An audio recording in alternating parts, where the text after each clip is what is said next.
16 থেকে 20 গ্রেডের একটা চাকুরির জন্য, একটা পিয়ন পোস্টের চাকুরির জন্য মানুষ নিজের ভিটা বাড়ি বন্ধক দিয়ে 10-15 লাখ টাকা ঘুষ দিতে রাজি থাকে।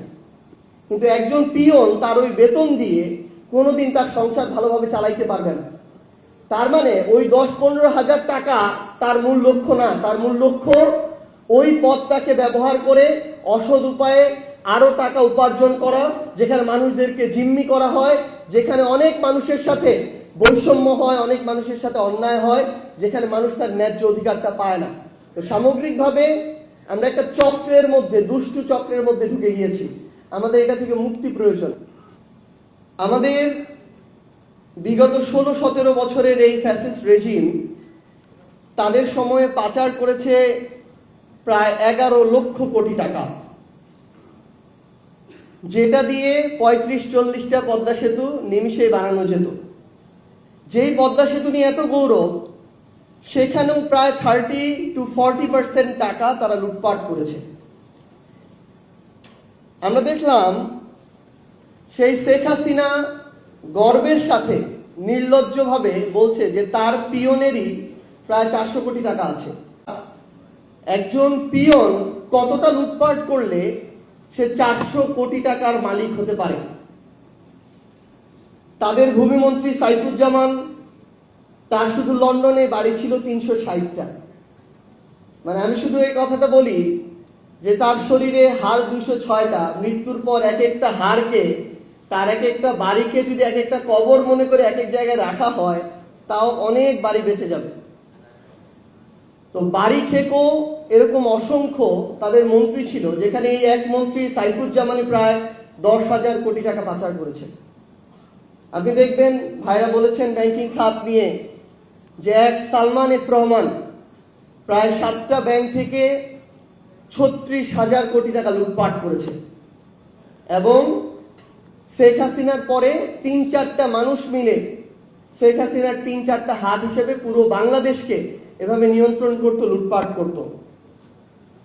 তো আমরা যেটা এখন হয়েছে, বর্তমান সরকার থেকে শুরু করে টকশো টেবিল, প্রত্যেকটা জায়গায় সমালোচনা এখন বিএনপির জায়গা থেকে যখন আমরা শুনি, তখন অন্তর্বর্তীকালীন সরকারের সবচেয়ে বেশি শুনি এবং সেখানে সমন্বয়কদেরকে টেনে নিয়ে আসা হয়।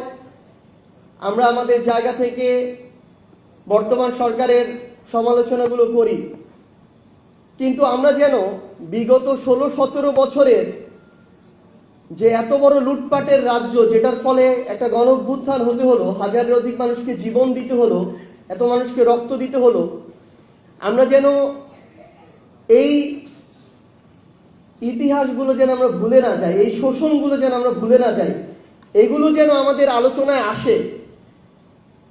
কারণ এটা অনেক বেশি জরুরি যে আমাদের যখন যৌক্তিক হোক অযৌক্তিক হোক তর্কটা যখন নিজেদের মধ্যে চলে আসে, তারা তখন দর্শক সারিতে বসে, যারা এতদিন এই লুটপাটগুলো করেছে, আরামায়েশ করে আর আমাদেরকে দেখে মজা নেয়। তো আমাদের যেমন সেগুলো সামনে রাখতে হবে, সেই খতিয়ানগুলো সামনে নিয়ে আসতে হবে, পাশাপাশি সেগুলো থেকে শিক্ষাও নিতে হবে। আমরা আহ্বান করব আমাদের জায়গা থেকে, জাতীয় নাগরিক পার্টি এনসিপির পক্ষ থেকে, বর্তমানে সরকারে বিএনপি রয়েছে, তাদের সংখ্যাগরিষ্ঠতা, তাদের পথ সম্পর্কে আমাদেরকে বিব্রত করছে, বাংলাদেশের মানুষকে বিব্রত করছে। আমরা তাদেরকে আহ্বান করব যে বাংলাদেশে যেন আগামীতে আর মেগা প্রকল্পের নামে মেগা ডাকাতি না হয়। বাংলাদেশে যেন আপনারা কিংবা অন্য যে কেউ ক্ষমতায় টিকে থাকার জন্য কোনো ঠিকাদারকে যেন কোনো ধরনের ক্যাপাসিটি চার্জ দিতে না হয়। বাংলাদেশে যেন ঋণ খেলাপি নামক ব্যবসা আর শুরু না হয়। বাংলাদেশে যেন পাচার নামক লুটপাট আর না হয়। আমরা অন্তর্বর্তীকালীন সরকারের সময় বিভিন্ন গল্প শুনতাম। আজকে এনবিআর আমাদের টপিকের একটা অংশ। এনবিআর এর চেয়ারম্যান নেওয়া হবে নাকি, এটার জন্য বিভিন্ন জায়গা থেকে গল্প শোনা যেত যে এ নাকি 100 কোটি টাকা দিতে রাজি, সে নাকি 120 কোটি টাকা দিতে রাজি। কেউ বলছে 150 কোটি হলেও সমস্যা নাই, আমরা দিব, কিন্তু আমাদের যদি কোনোভাবে ওইখানে চেয়ারম্যানটা বসে। এখন চেয়ারম্যানের, যখন চেয়ারম্যান কে বসবে তার প্রোফাইল সম্পর্কে ওই দায়িত্বশীলরা জিজ্ঞাসা করে, তখন যিনি ওই চেয়ারম্যানের সুপারিশ করেন তিনি আবার বলেন ওই চেয়ারম্যান নাকি শতভাগ সৎ।